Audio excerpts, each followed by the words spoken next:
Hello বন্ধুরা, দি garden ব্লগসের একটা নতুন ইনফরমেটিভ ভিডিও নিয়ে তোমাদের কাছে চলে আসলাম। দেখো, বর্ষাকালে আমরা গাছ নিয়ে প্রচুর সমস্যায় ভুগি। যেমন অতিরিক্ত বৃষ্টিতে গাছের গোড়ায় জল জমলে সেই গাছ কিন্তু নষ্ট হয়ে যেতে পারে।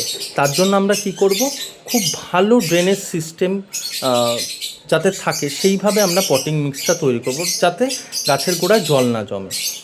আমরা যে সমস্যাটায় সবাই পড়ে থাকি, যেটায় আমরা ভুক্তভোগী, সেটা হচ্ছে পোকামাকড়ের উৎপাত। তার জন্য 1 লিটার জলে 1 গ্রাম একতারা ইউজ করো 15 দিন অন্তর অন্তর।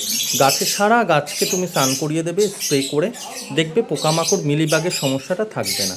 আচ্ছা, আমরা কি সার ইউজ করতে পারি বর্ষাকালে? তোমরা ওপর থেকে চাপান সার ইউজ করতে পারো। জবা গাছ পটাশ খুব ভালোবাসে। পটাশ, শিংকুচি, হাড় গুঁড়ো আর একটু নিমখোল ওপর থেকে তোমরা দিয়ে দিতে পারো। তাতে খুব ভালো রেজাল্ট দেবে, গাছে কুড়ি আসবে, ফুল আসবে।